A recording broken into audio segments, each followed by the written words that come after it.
अष्टपहौड़ से अपन तीर्थंकर भगवान के 34 अतिशय पढ़ रहे हैं।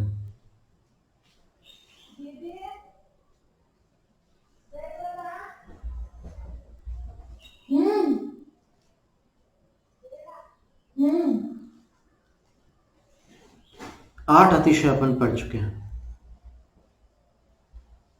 देवकृत 14 अतिशयों में से 8 अतिशय अपन पढ़ चुके हैं। उन अतिशयों से पूर्व अपन ने जन्म के शरीर संबंधी 10 अतिशय और केवल ज्ञान की उत्पत्ति के उपरांत होने वाले घाती कर्मों के क्षय से जनित 10 अतिशयों को पढ़ा। अब देवकृत 14 अतिशयों में सर्वभाषा,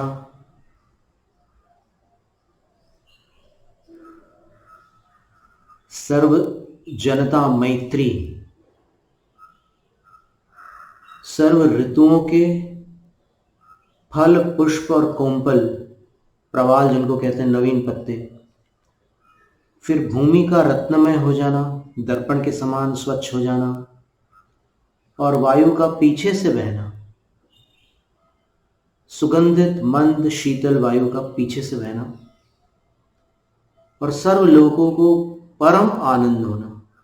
ऐसा आनंद उनको कहीं लौकिक जीवन में न मिला हो, वैसा आनंद वहां पर भगवान के सानिध्य में होना।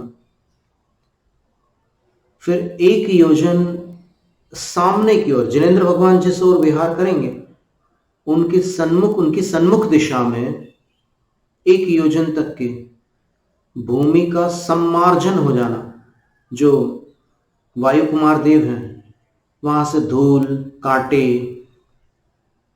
तिनके, कीड़े, कंकड़, पत्थर, इन सब को साफ कर देते हैं।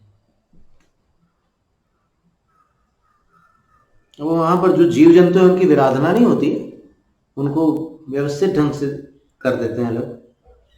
और फिर 8वां जो अतिशय था वो था कि स्तनित कुमार अर्थात मेघ कुमार जो भवनवासी देवों का एक भेद है, वे सुगंधित जल की वर्षा करते हैं। और इसके उपरांत जो भगवान का तीर्थ विहार होता है वह विहार कमल रचना पूर्वक होता है, उसका वर्णन। पादाधोम्बुजमेकम, पैर के नीचे एक अंबुज होगा। जलवाची किसी भी शब्द में ज जोड़ दो तो कमलवाची होता है। अंबुज, जलज, अंबुज, नीरज, ये सब जलवाची शब्द, ये जल में ज जोड़ करके कमलवाची बन जाते हैं। और पंख के साथ भी अगर ज जोड़ दें तो भी कमलवाची होता, पंकज। तो कह रहे हैं कि भगवान के चरण के नीचे एक कमल होगा। अग्रतः सप्त कमलानि, आगे पंक्तिबद्ध 7 कमल होंगे। पृष्ठतश्च सप्त पद्मानि, और पीछे भी 7 कमल होंगे। योजनैक प्रमाणानि, एक योजन उनका प्रमाण रहेगा, माप रहेगा। प्रत्येकं सहस्र पत्राणि, और प्रत्येक कमल 1000 पंखुड़ी वाले होंगे। उन कमलों में 1000 पंखुड़ियां होंगी। और कैसे होंगे? पद्मराग मणिकेसराणि, जो कमल बने होंगे ना उनके बीच का जो भाग होगा जिसको कर्णिका कहते हैं, जहां केसर अर्थात अंग्रेजी भाषा में उसको पोलन ग्रेन्स बोलते हैं, पराग भी बोलते हैं हिंदी में, वो जो भाग है वो पद्मराग का होगा। पद्मराग का अर्थ है माणिक्य।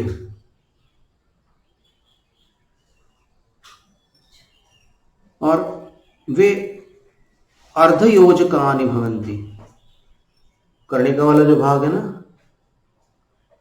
आधे योजन प्रमाण होता है, कमल पूरा 1 योजन का होता है।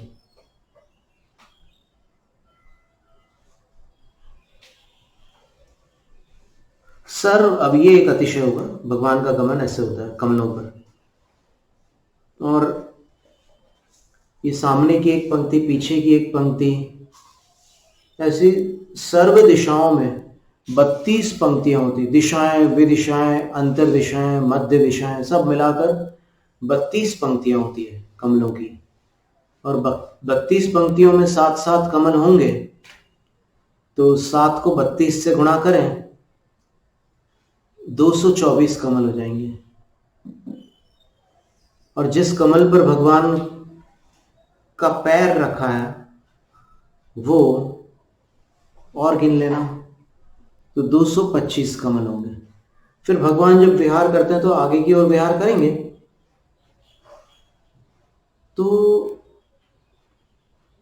आगे की ओर विहार करने पर क्या होगा कि वो जो पंक्ति है उसमें से 7 में से 6 कमल रह जाएंगे, और पीछे की जो पंक्ति है उसमें 1 कमल की वृद्धि हो जाएगी, 7 के 8 हो जाएंगे। लेकिन वो देवातिशय ऐसा रहेगा कि पीछे से 1 कमल लुप्त हो जाएगा और सामने 1 कमल प्रकट हो जाएगा, और सारी पंक्तियों में इसी क्रम से, व्यवस्थित क्रम से वो कमल लुप्त और प्रकट होते चले जाएंगे। वो जैसे अभी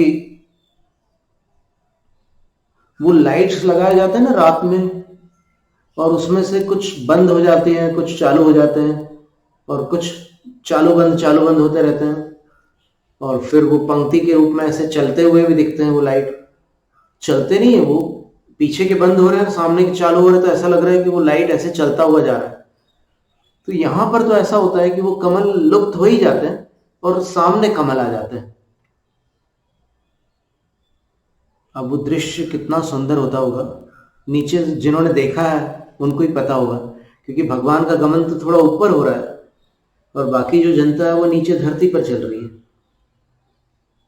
तो वो एक दृश्य रहता है। ये भी देवातिशय, 14 अतिशयों में ही ये कमल रचना आती है। तदुपरांत, इसके पश्चात, सर्व सस्य निष्पत्ति युक्ता भूमिर्भवति।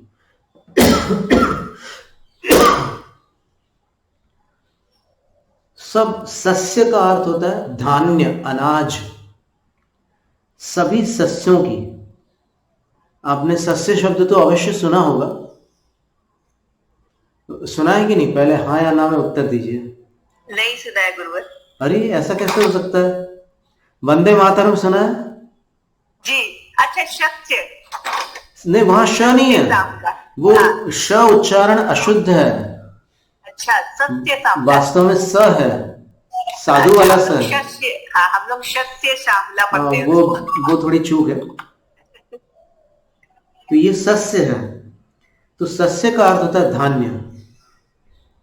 निष्पत्ति युता भूमिर्भवति, उससे ये भूमि निष्पन्न हो जाती है, यानी सारी फसल तैयार मिलती है। जैसे भगवान का जहां विहार होता है वहां सारे खेत लह लहा उठते हैं। ये भी एक देवातिशय है, देवलोग ये सारे कार्य करते हैं।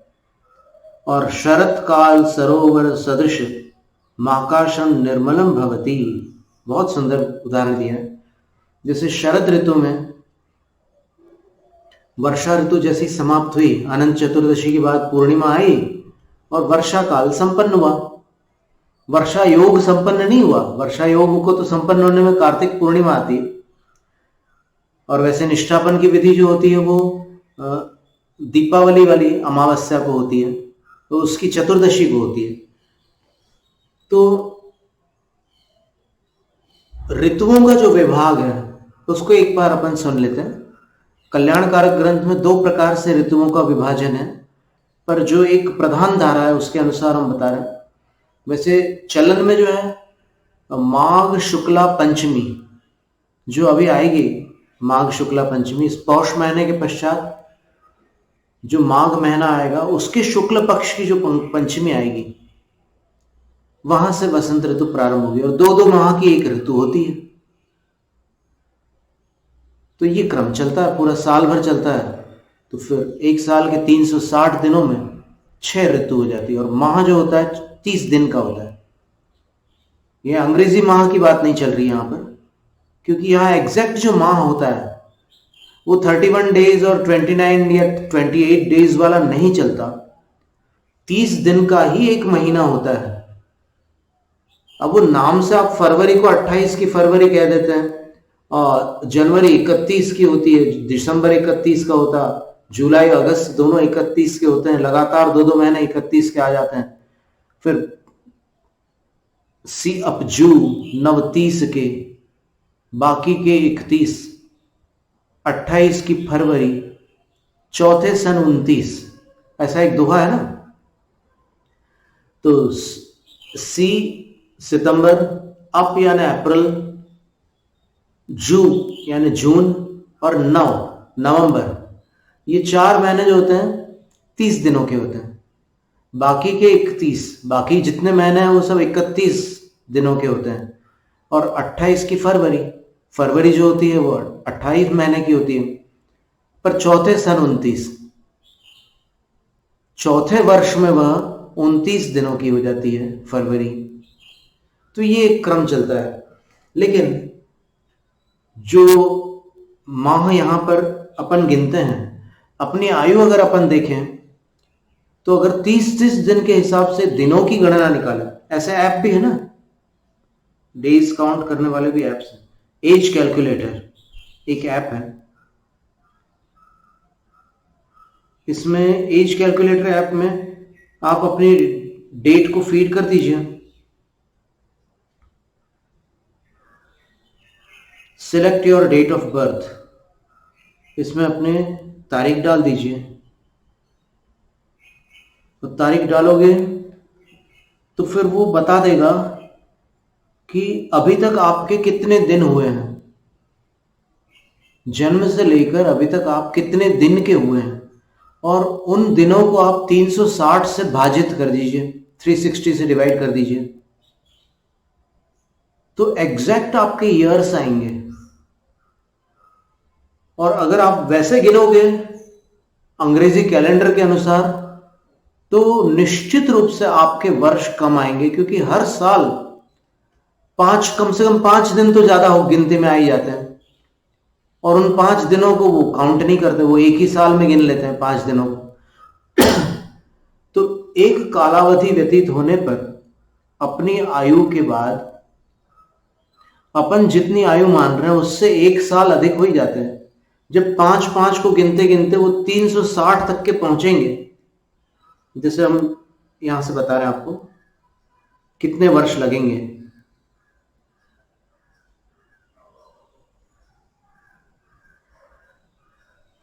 $72, अब उसमें 4 साल में फिर 1 दिन और भी बढ़ जाएगा। तो आप सोच लीजिए कि 71 वर्ष का जो मनुष्य होता है वो लगभग 72 वर्ष का होता है दिनों की गणना से। और यह कारण है कि अपन अंग्रेजी कैलेंडर के अनुसार भ्रम में जीते हैं कि हमारी आयु इतनी हो गई है, अब तो हम बूढ़े हो गए। अरे भाई, तुम 1 साल पहले ही बूढ़े हो चुके थे, अभी समझ रहे हो कि इतने साल हो गए, उसमें कितना ऐड हो गया ये तो देखो। तो ऐसा हिसाब लगता है। यद्यपि ज्योतिष की दृष्टि से देखो तो अंक ज्योतिष में इंग्लिश कैलेंडर बहुत परफेक्ट है, उसमें कोई अपन वो नहीं कर रहे हैं, उसमें से ड्रॉबैक्स नहीं बता रहे, सिर्फ ये बता रहे हैं कि उसमें 5 दिन की जो गणना होती है प्रति वर्ष वो बढ़ जाती है।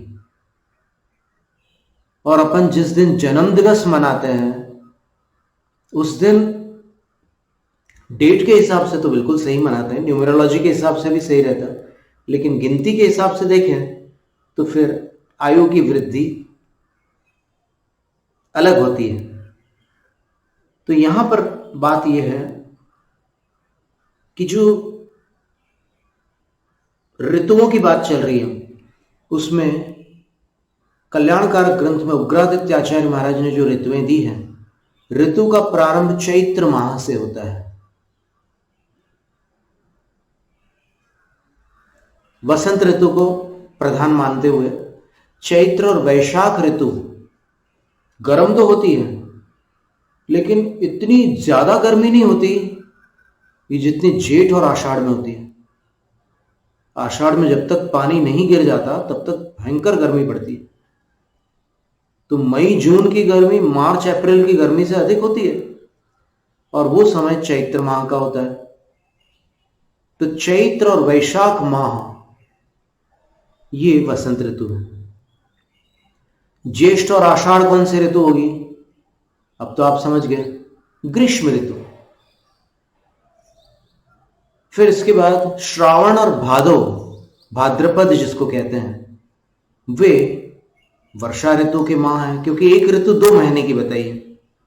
एक वर्ष में 6 ऋतु होती है, और यहां लिखा है, अपन देख चुके हैं कि पहले ही 6 ऋतुओं के फल फूल आदि भगवान जहां जाते हैं वहां पर उत्पन्न हो जाते हैं, और कभी कभी कई रिद्धिधारी साधु जाते हैं तब भी उत्पन्न हो जाते हैं। कुछ रिद्धियां ऐसी है कि जिन रिद्धियों की प्राप्ति पर साधुओं के गमन में ऐसी घटना होती है कि वो जहां जहां पहुंचते हैं वहां 6 ऋतुओं के फल फूल आ जाते हैं। तो वर्षा ऋतु श्रावण और भाद्रपद माह में है। वर्षा योग 4 माह का होता है, वर्षा ऋतु 2 माह की होती है।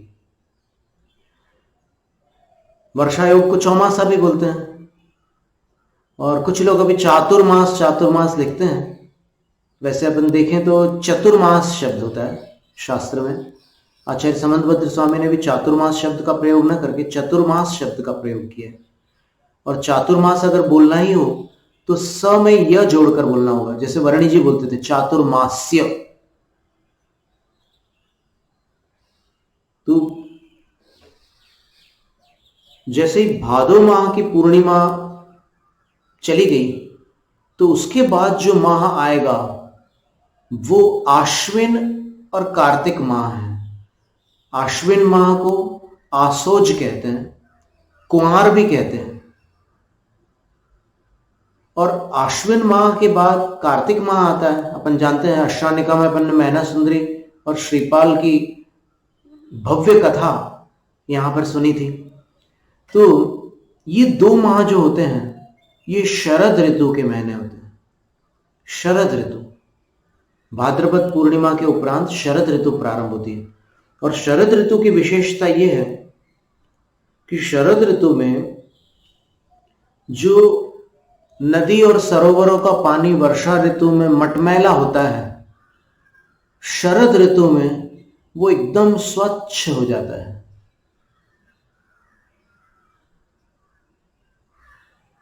तो यहां पर आचार्य ये बता रहे हैं कि शरत काल सरोवर सदृशम आकाशम निर्मलम भवति।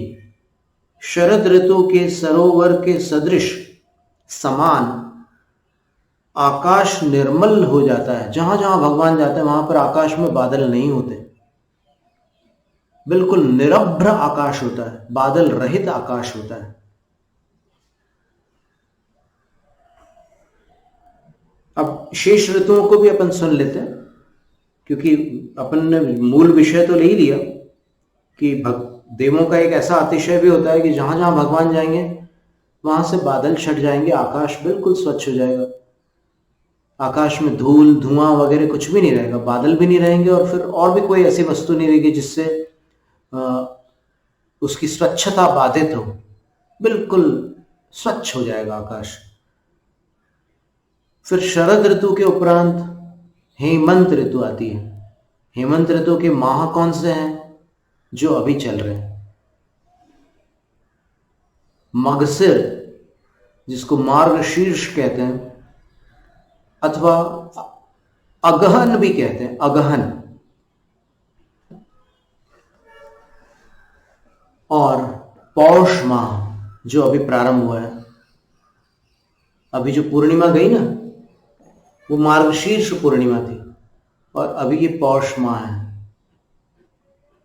पौष माह में कहते हैं कि धना खाना स्वास्थ्य के लिए अच्छा नहीं होता, तो इस महीने पूर्णिमा तक के धना का त्याग कर सकते। धना या धनिया, जिसको जो आप जैसा बोलते हो, उसके जो दाने होते हैं उसकी बात कर रहे हैं। फिर ये हेमंत ऋतु होगी क्योंकि इसमें हिमपात होता है इस ऋतु में। मगसिर और पौष महीने में खूब बर्फबारी होती है। और इसके उपरांत जो अंत के 2 माह है वो है माघ और फाल्गुन। माघ और फाल्गुन महीने जो होते हैं उसमें शीत का प्रकोप क्रमशः घटता चला जाता है और फाल्गुन महीने तक मनुष्य रात को सोते समय अपने पैर सीधे करने लग जाता है। माघ तिला तिल बाड़े, फगना गोड़ पसारे। एक देश भाषा की कहावत है कि माघ महीने तक तो ऐसे सोते हैं लोग सिकुड़ करके, लेकिन माघ महीने में तिला तिल बाड़े, एक एक तिल पैर फैलने लग जाता है, बढ़ते बढ़ते बढ़ते बढ़ते बढ़ते फगना गोड़ पसारे। फाल्गुन महीने में पैर एकदम लंबे हो जाते हैं, यानी उतनी गर्माहट आ जाती है कि अपन सिकुड़ करके ना सोएं। तो ये 6 ऋतुओं का वर्णन था। तो इसके बाद फिर चैत्र महीना आएगा तो वापस वसंत ऋतु शुरू हो जाएगी। वैसे माघ शुक्ला पंचमी से वसंत ऋतु को वर्तमान में चलन में माना जाता है, उसको भी आचार्यों ने स्वीकार किया। दोनों मान्यताएं आती है शास्त्रों में। मुख्य रूप से ये मान्यता, शास्त्रीय मान्यताओं में ये मान्यता मुख्य है। अब देखिए इसमें क्या कह रहे हैं आचार्य, कह रहे हैं दिशा सर्वा अपि, सारी की सारी दिशाएं, तिमिर काम धूम्रताम त्यजंती तमो मुंचंती। ये एक खास जानकारी की बात है कि आप, हो सकता है आपने ध्यान न दिया हो कभी, एक प्रकृति का एक ऐसा एक फिनोमिना है, एक घटना है, प्रकृति में होने वाली प्राकृतिक एक घटना है। वो ऐसा है कि अभी जैसे यहाँ तो बादल छाए हुए हैं श्रवण बेलगुल में, लेकिन जब बादल नहीं होते हैं तब आप क्षितिज को देखिए जहाँ आकाश और भूमि मिल रही हैं। ऐसे दृष्टिपात करने पर एक मिलती कहीं नहीं है, लेकिन दिखने में ऐसा लगता है कि आकाश और भूमि जहाँ पर सीमा रेखा को प्राप्त हो रहे हैं, मतलब जहां तक कि भूमि आपको दिख रही है और उसके बाद फिर आपको आकाश दिखने लग जाता है। उस भाग को आप देखें तो वहां आपको आकाश का वर्ण कुछ मलिन दिखाई देता है, कुछ धुंधला, कुछ मटमैला, कभी कभी कुछ धुएं जैसा भी दिखाई देता है। तो वो दिशाएं हैं। यहां भूमि से अपन देखें तो समतल भूमि पर अगर अपन देखते हैं तो वो दिशाएं हैं। तो दिशाओं में जो ये मटमैलापन है उसके विषय में कह रहे हैं कि देवातिशय वश सर्वा दिशा धूम्रताम त्यजंती। सभी दिशाएं उस मटमैलेपन को, उस धुएं जैसे वर्ण को छोड़ देती है, स्वच्छ हो जाती है दिशाएं। देखिए ये अतिशय भी कितना अलग अतिशय है।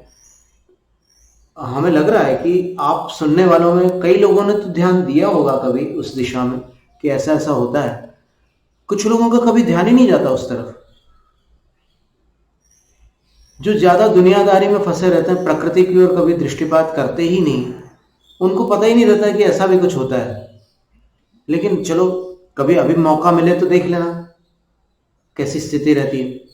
यहां पर आचार्य कह रहे हैं कि देवों के अतिशय में एक अतिशय ये भी है कि दिशाओं में मटमैलापन नहीं रह जाता, दिशाएं स्वच्छ हो जाती है। आकाश स्वच्छ हो जाता है वो अलग बात है,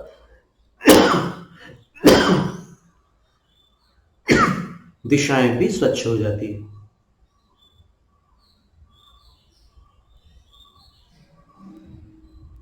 फिर क्या कह रहे हैं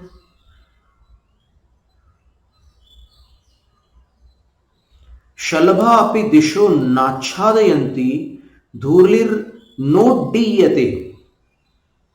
और भी उसमें साथ में एक बात कह रहे हैं कि जो शलभ होते हैं, शलभ जो होते हैं, आपने मेरी भावना में एक पंक्ति पढ़ी होगी, इति भीति व्यापे नहीं जग में वृष्टि समय पर हुआ करे,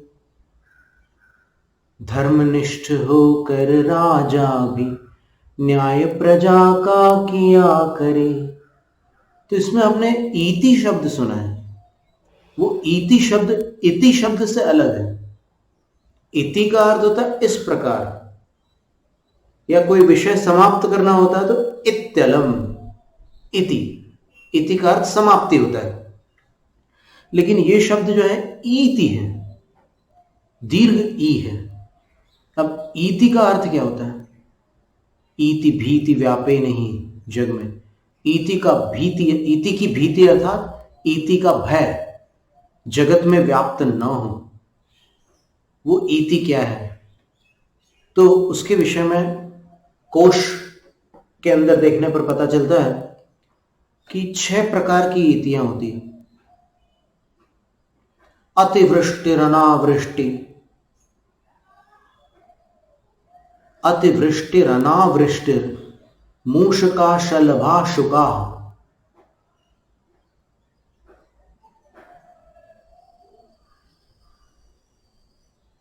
और दूसरी पंक्ति में उसमें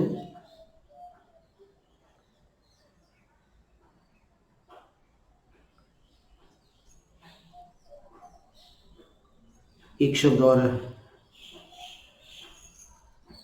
प्रत्यासन्नाश्च राजानः षडेता ईतयः स्मृताः।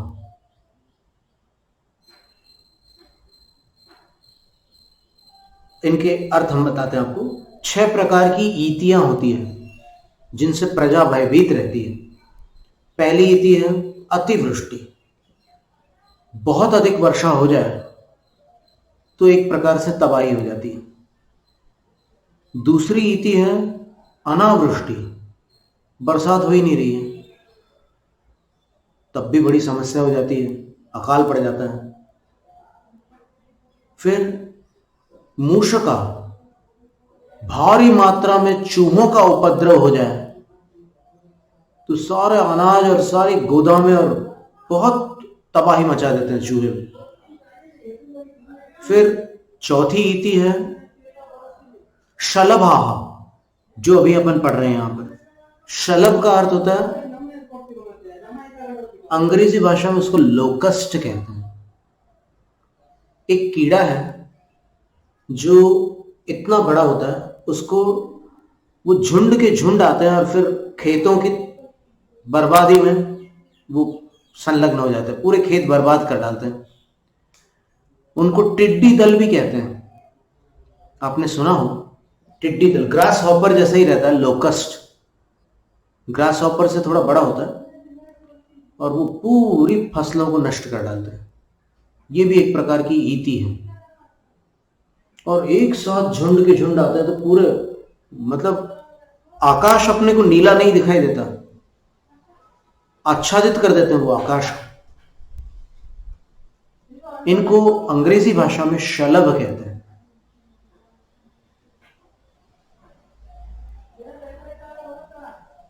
और योगासन में बहुत सारे आसन प्राणियों के नाम से हैं।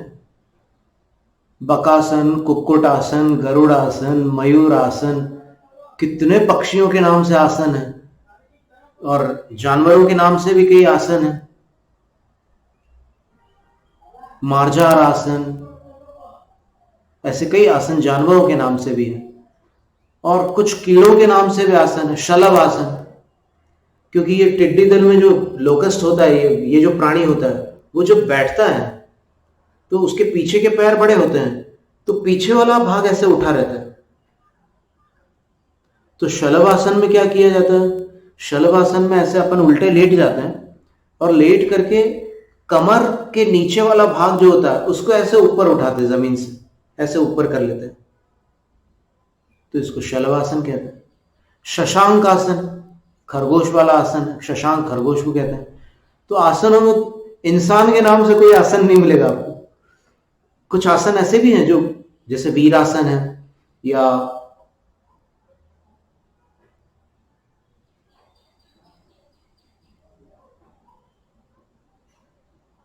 ऐसे कुछ आसन मिलेंगे आपको। वीरासन में एकदम एक वीर पुरुष जैसा आसन होगा। फिर कमलों के नाम से भी आसन है, पद्मासन, वज्रासन जो वज्रदंड होता है उसके जैसा आसन। पैरों के अंगूठे को क्रॉस रखना होता है वज्रासन में, दोनों घुटने को ऐसे सटा लेते हैं और ऊपर अपन बैठते हैं। बहुत सारे आसन हैं। हमने बाल्यकाल से योग का अभ्यास किया हुआ है। बिहार योग विद्यालय के हम सदस्य रह चुके हैं, और जो वहाँ के जो प्रधान गुरु जी थे वो स्वामी सत्यानंद, परमहंस स्वामी सत्यानंद सरस्वती थे। तो हम लोगों ने योग का तो अभी तक चालू है अभ्यास हमारा। तो ये सारे आसनों की जानकारी हमारे पास इसलिए है। तो बहुत सारे आसन ऐसे हैं। तो शलभ उस कीड़े को कहते हैं। इसमें लिखा है कि दिशाओं में शलभों का भी वो प्रकोप नहीं होता है, एक हमेशा स्वच्छ रहती है दिशाएं भगवान के प्रभाव से।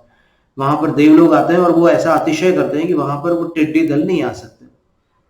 और कह रहे हैं धूलिर नोड्डीयते, धूल उड़ नहीं सकती। वहां दिशाओं में जो दिशा और आकाश की सीमा रेखा दिखती है ना, वहां पर भी आपको धूल नहीं मिलेगी। 1 योजन तक तो धूल उड़ेगी ही नहीं, ये तो ठीक है, वो तो पूरी साफ हो जाएगी, लेकिन वहां पर भी धूल नहीं उड़ेगी। 1 योजन की धूल तो वो साफ कर देंगे वायु कुमार, और वहां क्षितिज पर वो नहीं मिलेंगी, आपको धूल उड़ेगी नहीं। फिर क्या कहते हैं, ज्योतिष्कान व्यंतरान कल्पवासी देवान भवनवासिन आह्वयन्ति महापूजार्थम त्वरितम आगच्छन्तु भवन्त इति।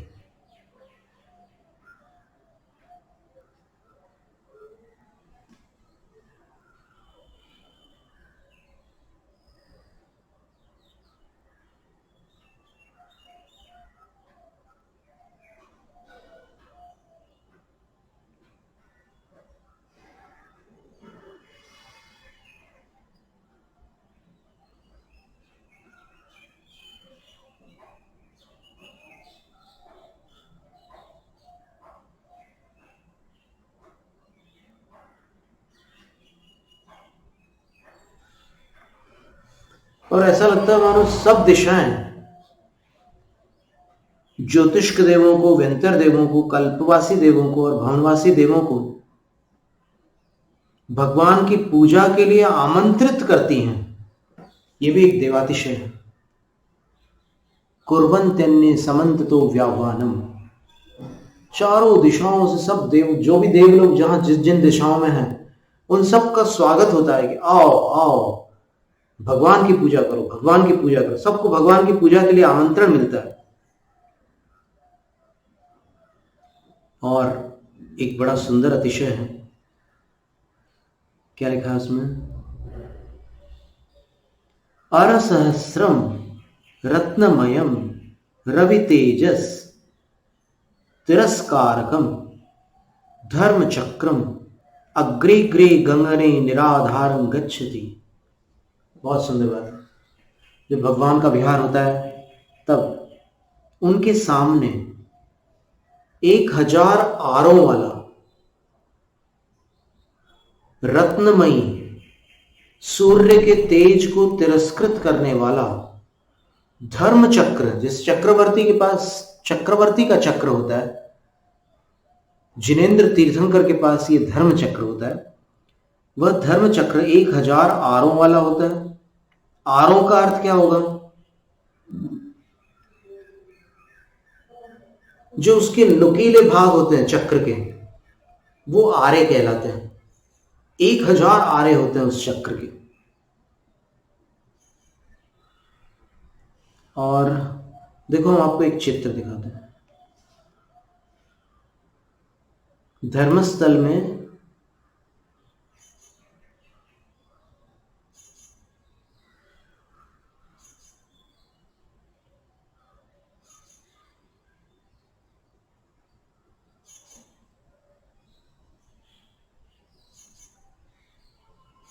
चंद्रप्रभ भगवान का जो जिनालय है,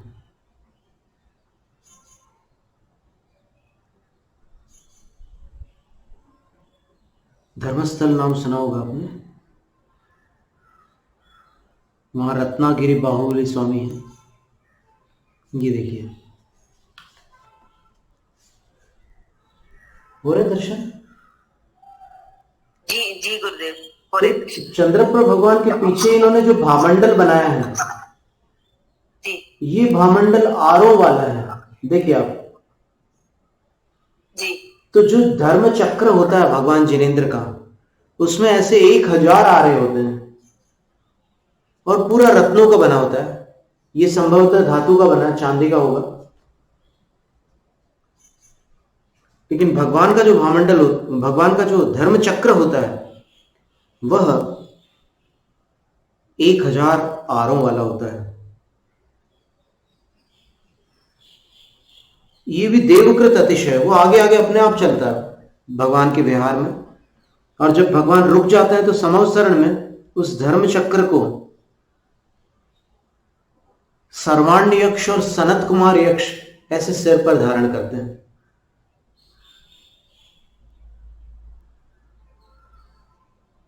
समवसरण में भी ये धर्म चक्र होता है।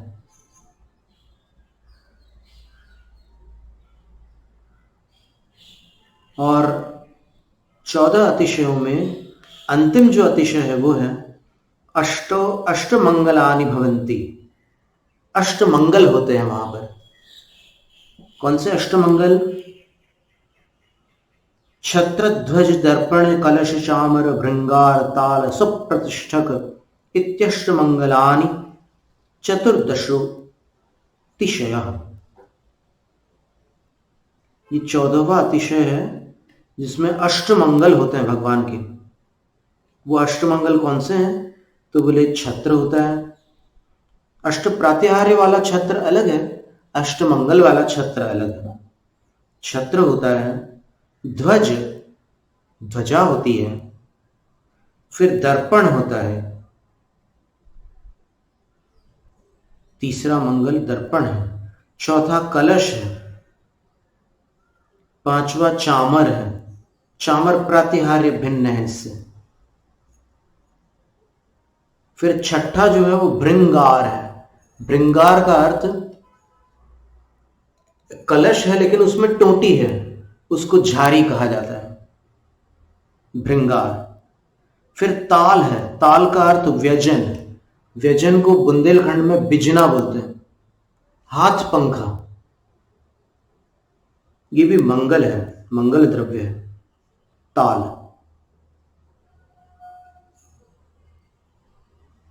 राजा लोग जब सिंहासन पर विराजमान होते हैं तो उनके सिर पर छत्र होता है, बगल में चंवर होते हैं, और फिर पंखा लेकर के भी कुछ परिचारिकाएं बड़े बड़े पंखा लेकर के ऐसे ऐसे उसको धीरे धीरे हिलाती है, तो वो हवा उनकी तरफ आती है और राजा उसका उस हवा में रहते हैं।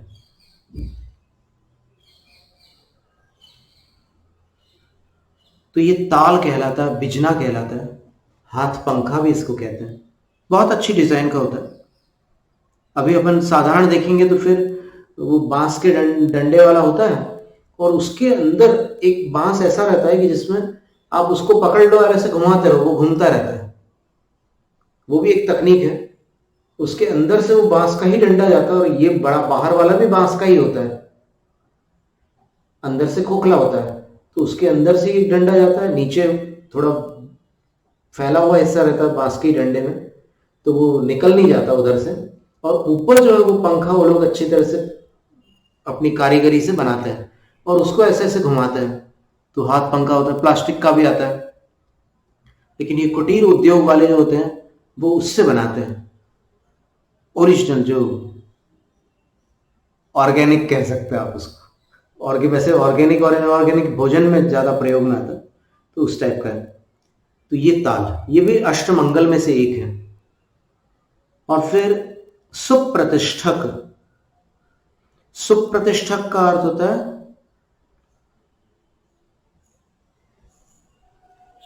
आजकल उत्तरापथ में देखने को मिलता है कि सब जगह मंदिरों में अष्टमंगल में साथिया रखा जा रहा है। वास्तव में ये समझने में थोड़ी भूल चूक हो रही है। वस्तुतः सुप्रतिष्ठक का अर्थ साथिया नहीं होता। साथिया को संस्कृत भाषा में स्वस्तिक कहते हैं। अब वो स्वस्तिक और सुप्रतिष्ठित में कैसे पता नहीं क्या कंफ्यूजन हो गया, क्या उलझन हो गई, क्या भ्रम हो गया कि वहां जितने भी नए मंदिरों की प्रतिष्ठा हो रही है उनमें अधिकांश में आपको देखने मिलेगा कि वहां पर आपको अष्टमंगलों में साथिया देखने मिलेगा, जबकि साथिया अष्टमंगलों में नहीं होता। साथिया का जो वर्णन आता है शास्त्रों में, जब तीर्थंकर भगवान दीक्षा लेते हैं तब इंद्राणी रत्नों के चूर्ण से साथिया बनाती है और फिर उस दीक्षा शिला पर भगवान विराजमान होते हैं और फिर पंचमुष्टि केशलोंच करके दीक्षा लेते हैं। और वर्तमान की जो दीक्षा विधि आज जो शास्त्रों में मिलती है, जो आचार्य दीक्षा देते हैं, उसमें सौभाग्यवती नारी अक्षतों का साथिया बनाती है और उसके ऊपर एक श्वेत वस्त्र आच्छादित कर देती है, उस साथिये को ढक देती है एक श्वेत वस्त्र से, और उसके ऊपर दीक्षार्थी को बैठाला जाता है और दीक्षा विधि संपन्न की जाती है। और 5 स्थानों से केशों का लुंचन गुरु महाराज करते हैं अपने हाथों से, आगे से, बीच से, पीछे से, आजू से और बाजू से, लेफ्ट राइट से, ऐसे 5 स्थानों से वो करते हैं और फिर उनको संस्कारित करते हैं। बायां हाथ उनके सिर पर रख करके कुछ विधि करते हैं, ऐसी दीक्षा विधि होती है। वो बायां हाथ जो सिर पर रखते हैं गुरु, वो जीवन में कोई भी दीक्षार्थी भूल नहीं सकता। बड़ा अद्भुत होता है वो उनके हृदय के निकट वाला हाथ होता है, ऐसे रखते हैं। अपना हृदय थोड़ा बाईं तरफ रहता है, एकदम बाईं तरफ नहीं रहता है, थोड़ा बाईं तरफ रहता है। तो ये सुप्रतिष्ठक, ये जो शब्द है ना सुप्रतिष्ठक, इसमें टक छपा हुआ है। सुवैठ मूल गाथा में सुप्रतिष्ठ होना था, है ठ है, त्रिलोक सार में ठ है, तो फिर इसमें हो सकता है छपने में ऐसा हुआ।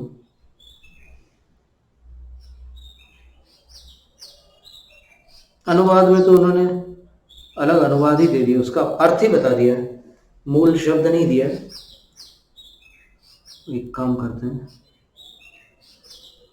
इसकी एक प्रति और भी हमारे पास।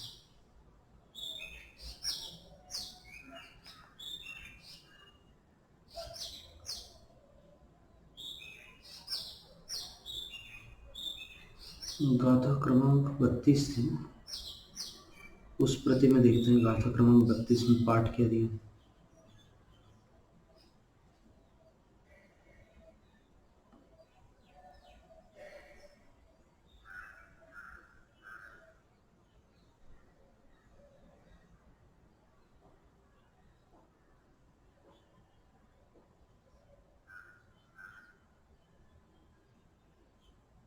उसमें ठ दिया है, ठ ही होना चाहिए, सुप्रतिष्ठक।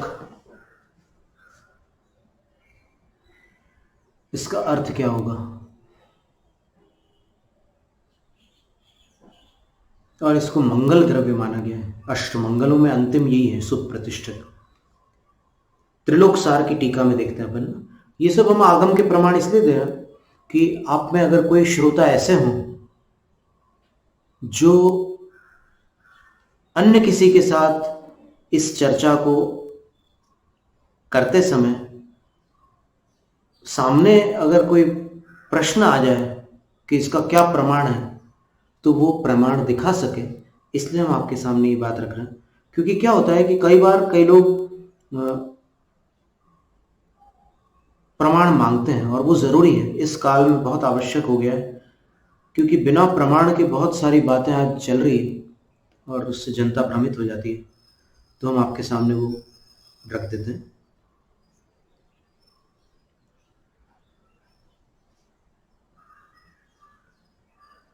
जब हमारे सामने कोई अन्य साधु या विद्वान प्रमाण बताते हैं तो हम बहुत बेसब्री से प्रतीक्षा करके लालायित होकर सुनते हैं, उसको बहुत आनंद आता है। प्रतीक्षा धैर्य की परीक्षा है।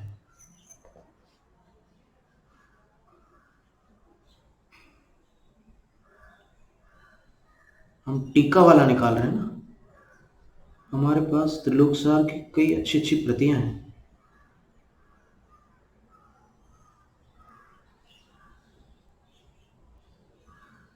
चलो, भाग्य की बात है कि वही गाथा खुली, त्रिलोकसार की गाथा क्रमांक 989, 989।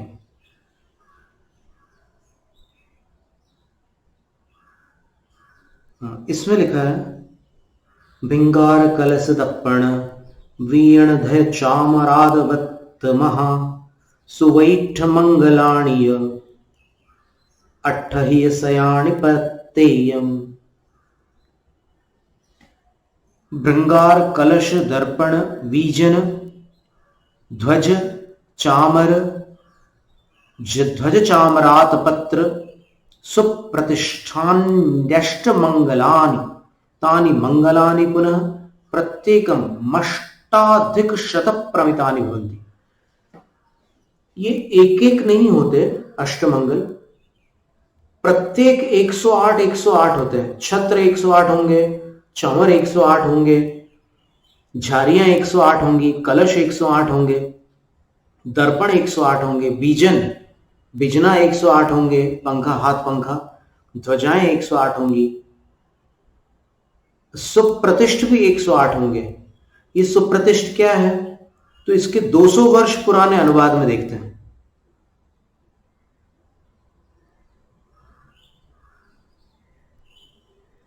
इसका वर्तमान अनुवाद भी देख लेते हैं एक बार, जिसमें पूज्य गणिनी आर्य का विशुद्धमती माता जी ने लिखा है, झारी, कलश, दर्पण, पंखा, ध्वजा, चामर, छत्र और ठोना, ये 8 मंगल द्रव्य हैं। ठोना शब्द लिखा है, जिसको संस्कृत में सुप्रतिष्ठ कहते हैं या सुप्रतिष्ठक भी कहते हैं। क अथवा बिना क के वो शब्द होता है। तो ठोना ये अंतिम मंगल है। अब 200 वर्ष पुराना जो अनुवाद है वो और देख लेते हैं।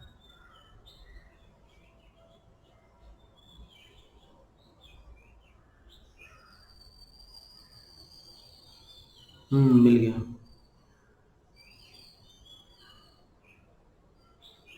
देखिए, ये अनुवाद जो है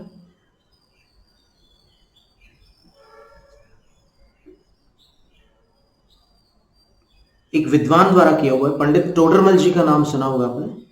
ये 200 वर्ष पुराने एक विद्वान हुए, जिन्होंने गोमटसार जीवकांड, गोमटसार कर्मकांड, लब्धिसार, क्षपणासार और त्रिलोकसार, इन 5 नेमिचंद्र सिद्धांत चक्रवर्ती आचार्य द्वारा विरचित 5 शास्त्रों का ढूंढारी भाषा में, उस काल की एक भाषा थी ढूंढारी भाषा, उसमें अनुवाद किया है।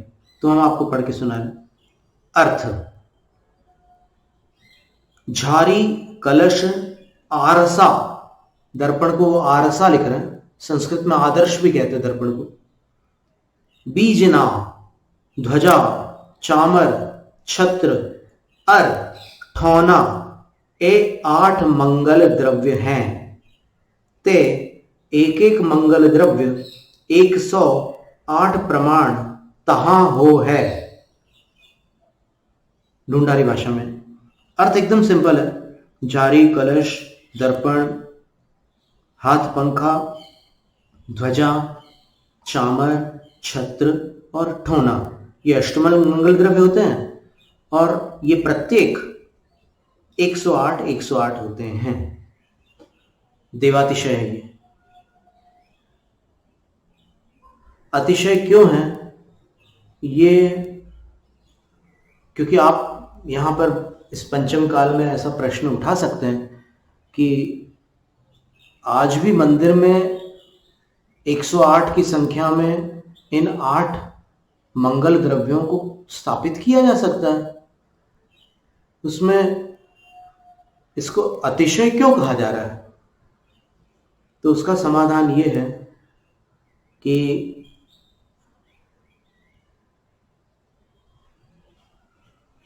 नंदीश्वर भक्ति में आज आप स्थापित कर सकते हैं, लेकिन वहां पर जो अष्टमंगल होते हैं वो कैसे होते हैं, वो कहाँ स्थापित होते हैं अथवा किसके हाथ में होते हैं, उसका विवरण अपन और देख लेते हैं।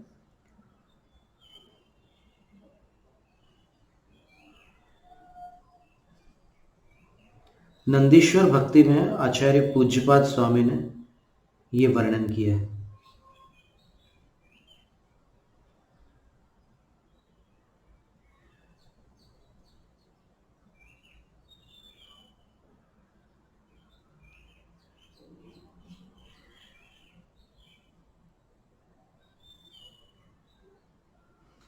इत्यष्टमङ्गलञ्च स्वादर्शप्रभृति भक्तिराग परीतैः उपकल्प्यन्ते त्रिदशैः रेते निरुपमाति विशेषाः।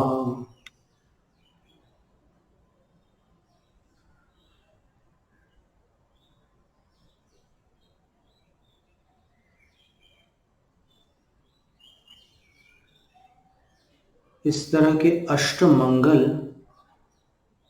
उपकल्प्यन्ते त्रिदशैः देवों के द्वारा रचे जाते हैं और व्यवस्थापित किए जाते हैं। संपाद्यन्ते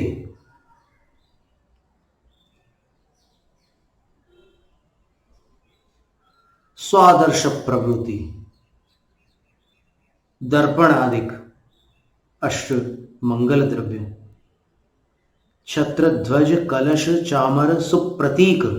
देखिए एक नाम और है इसका, सुप्रतिष्ठ एक नाम था और ये नाम सुप्रतीक भी दे रहे हैं यहां पर। सुप्रतीक का अर्थ वही है, सुप्रतिष्ठ। फिर भृंगार ताल लक्षण मंगलस्य तत्तथोक्तम।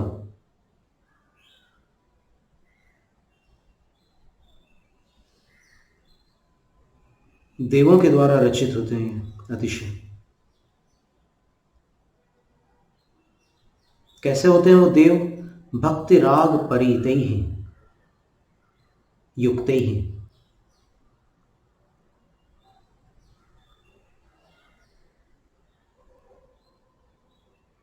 भक्ति और प्रीति दोनों से संपन्न वो देव हैं और वो देव ये 14 अतिशय करते हैं। और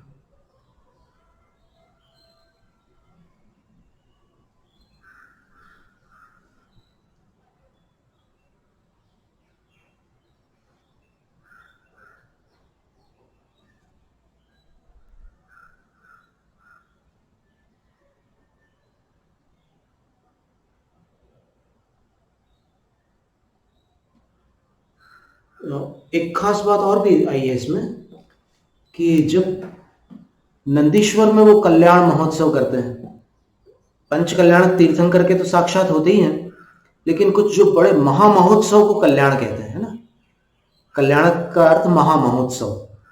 तो जब वो महामहोत्सव नंदीश्वर द्वीप में करते हैं 8 दिनों का, तब वहां पर भी ये स्थिति होती है। तो वहां पर जो स्थिति होती है उसका 2 काव्यों में वर्णन है। नंदीश्वर भक्ति के अंदर आचार्य पूज्यपाद स्वामी लिख रहे हैं, भेदेन वर्णनाका सौधर्म स्नपन कर्तृता मापन्न परिचारक भावमिताः शेषेन्द्रा रुद्र चंद्र निर्मल यशसः मंगल पात्राणि पुनस् तद्देव्यो बिभ्रति स्म शुभ्र गुणाढ्याः अप्सरसो नर्तक्यः शीर्षसुरास्तत्र लोकना व्यग्रधियः।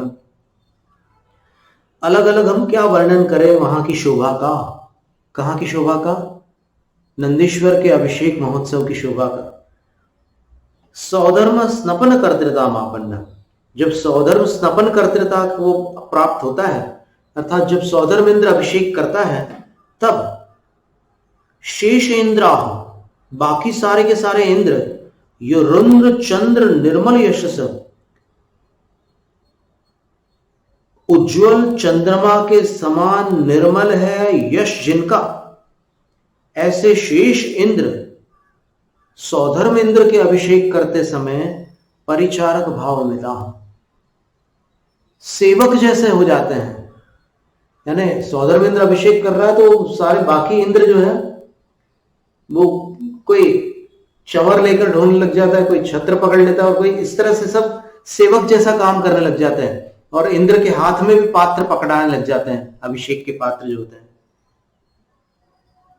तो अब इसका अलग से क्या वर्णन करें, जहां पर सौधर्म इंद्र जब अभिषेक कर रहा होता है तब बाकी इंद्र सेवक पने को प्राप्त हो जाते हैं, और तद देव्य, उन सब इंद्रों की इंद्राणियां शुभ्र गुणाढ्या, धवल गुणों से जो संपन्न इंद्राणियां हैं, वे मंगल पात्राणि बिभ्रति स्म, मंगल पात्रों को अपने हाथ में बिभ्रति अर्थात धारण करती हैं। और मंगल पात्र का अर्थ क्या लेना है यहां पर, तो यहां आचार्य महाराज कह रहे हैं मंगल पात्राणि अष्टौ, 8 मंगल पात्र होते हैं। कौन से 8, तो श्लोक बता रहे हैं। छत्रध्वज छत्रध्वजन कलश चामर सुप्रतीक भृंगार ताल मति निर्मल दर्पणंच शंसन्ति मंगलमिदं निपुण स्वभावा द्रव्य स्वरूप मिह तीर्थ कृतोष्ट चैव।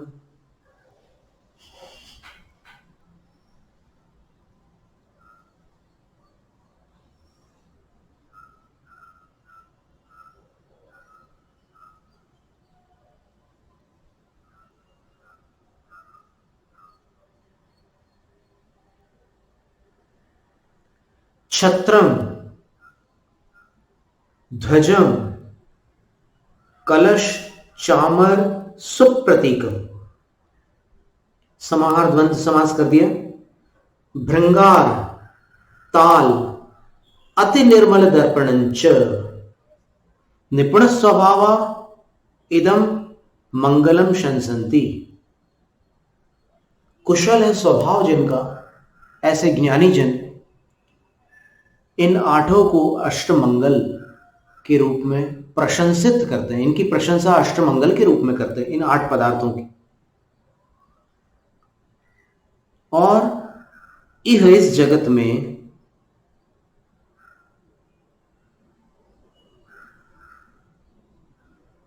इदम, ये जो अष्टमंगल है, तीर्थकृत चैव द्रव्य स्वरूपम, तीर्थंकर के ही पास होते हैं और वो उनका ही द्रव्य स्वरूप है। तीर्थंकर भगवान का जो द्रव्य स्वरूप यानी जो बाह्य रूप है उसमें ये सम्मिलित है। देवकृत होने के कारण देवातिशय में सम्मिलित है, और वैसे तीर्थंकर के होने के कारण वो तीर्थंकर का ही द्रव्य स्वरूप है। तो तीर्थंकर इन अष्टमंगलों से रहित नहीं हो सकते, ये बात निश्चित हो गई। तो जहां भी जिनालय में जिनेंद्र भगवान हो वहां पर ये अष्टमंगलों की स्थापना आवश्यक होती है। भले आप 108 ना कर सके, लेकिन कम से कम प्रतीक रूप में से ही इनका अस्तित्व वहां पर अनिवार्य रूप से अपेक्षित है। अप्सरसो नर्तक्यस्तत्राभुवन, वहां नंदीश्वर पर्व में अप्सराएं वहां नर्तकी बन जाती हैं, नृत्य करती है, नृत्यांगना हो जाती हैं। और शेष सुरास तत्र लोकनायाम दर्शने व्यग्रधिया व्याकुल बुद्धया, बाकी सारे देव उस अभिषेक को देखने में आकुल व्याकुल रहते हैं। अरे मुझे तो देखने दो, तुम तो कितनी देर से देख रहे हो, मुझे भी देखने का मौका दो। धक्का मुक्की हड़बड़ी वो सब, वहां पर लड़ाई झगड़े नहीं होते, लेकिन ऐसे एक आकुलता इतनी होती है कि सबको देखने की भावना होती है। इंद्र अभिषेक कर रहे हैं और बाकी सब उसको देख रहे हैं। अब इसका अर्थ ऐसा मत प्रतिफलित करना कि बाकी इंद्र अभिषेक नहीं करते, बाकी देव आदि कोई कुछ नहीं करता, सिर्फ इतना ही वर्णन होता है। ये वर्णन उस काल का है। आचार्य महाराज बोल रहे हैं कि अलग अलग हम क्या वर्णन करें। इसका अर्थ क्या हुआ कि अलग अलग कुछ है तो सही। तो यहां ये कह रहे हैं कि अलग अलग हम क्या वर्णन करें, जब सौधर्म इंद्र अभिषेक करता तब यह स्थिति बनती है। समझ में आई बात? एक आंशिक वर्णन है ये। पूरा वर्णन करेंगे अलग अलग तो बहुत लंबा वर्णन हो जाएगा। इसलिए एक ये सौधर्म इंद्र जब अभिषेक कर रहा उस समय का वर्णन है। तो इसका अर्थ ऐसा घटित करना अप्रासंगिक हो जाएगा कि बाकी लोग कभी कुछ नहीं करते, वो जैसा इस समय चल रहा है वैसा ही चलता रहेगा। ऐसा नहीं है। भेदेन शब्द है, भेद पूर्वक हम क्या वर्णन करें। हम अभेद से मतलब उसमें से एक निकाल करके हम बता रहे हैं आपको। एक जो प्रधान अभिषेक करने वाले इंद्र हैं, सौधर्म इंद्र, उनको ही यहां पर हम बता रहे हैं। ऐसा वर्णन है।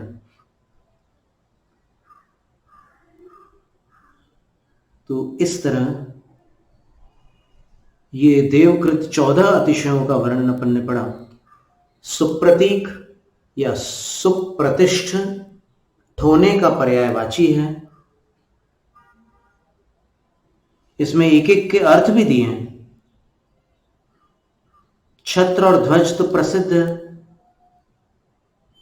फिर सुप्रतीक का प्रतिग्रह, देखो सुप्रतीक का अर्थ होता है जहां भगवान का प्रतिग्रहण होता है, जहां भगवान का अपन हिंदी में कहेंगे पड़गाहन होता है। पूजा के पहले अपन भगवान का पड़गाहन करते हैं और उसके बाद उनको उनकी वो करते हैं। गुरुओं का भी ऐसे ही होता है, पहले पड़गाहन होता है, बाद में अंदर जाकर के पूजा होती है चौके में। तो प्रतिग्रहण सुप्रतीक है। और प्रतिग्रहण कहां होगा? उस ठोने पर होगा। ठोने पर अपन आह्वान करेंगे कि आइए।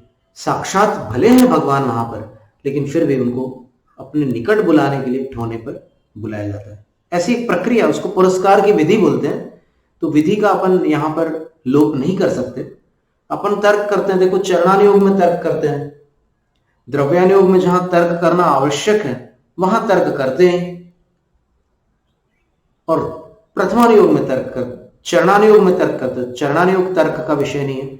चरणानुयोग आज्ञा प्रधान है और द्रव्यानुयोग परीक्षा प्रधान है। दोनों अनुयोगों में अंतर है। तो इस तरह देवकृत 14 अतिशयों का वर्णन अपन ने पढ़ा। तो नमो अरहंताणम में जो तीर्थंकर भगवान थे, उन तीर्थंकर के जन्म संबंधी 10, केवल ज्ञान के 10 और देवकृत 14 अतिशय, इनको पढ़ने पर अतिशयों की गणना कितनी हुई? 34 अतिशय। तो 34 अतिशय से संपन्न जिनेन्द्र देव को अपन नमस्तु करते हैं। अब 46 गुण कैसे करेंगे अपन? 46 गुणों के लिए अपने को कुछ और जोड़ना होगा। कितना जोड़ना होगा?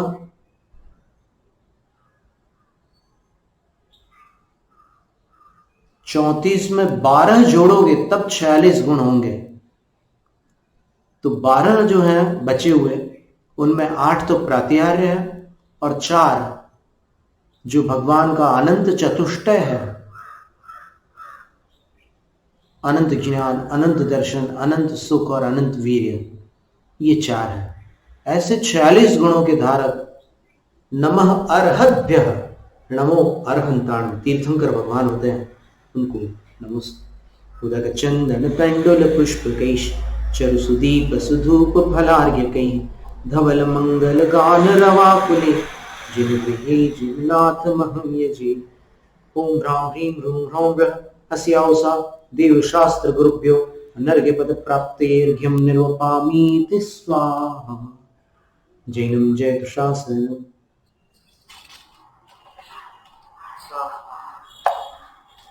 भक्ति का ऐसा हो।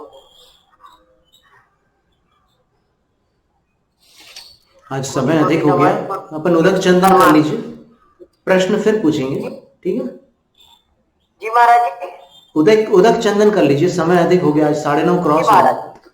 उदक चंदन तंदुल पुष्प कई चरु सुदीप सुधूप फलार्घ्य कई धवल मंगल गान रवाकुले जिन गृहे मुनिराज लघु मुनिराज्यम ओम भीम परम पूज्य किन्वान को तुलसी ध्यान दादा महाराज जी के चरणार बिंदों में मेरी तरफ से मुझसे जुड़े सब लोगों की तरफ से और मंजू दीदी चारू की तरफ और ग्रुप की जुड़े सब लोगों की तरफ कनक पापा से अर्घम काम की महाराज कल के लिए उत्तम क्षमा क्या? किसके लिए? उत्तम क्षमा हमें याद नहीं आ रहा कुछ भी। वो आप बोल रहे थे हाजिरी चढ़ा दीजिए और हम फोन हाँ, नहीं वो तो हम समझ रहे, तो भूल थी, उसमें कोई बात नहीं। हाँ, आशीर्वाद। इच्छामि गुरुवर इच्छामि इच्छामि इच्छामि आशीर्वाद।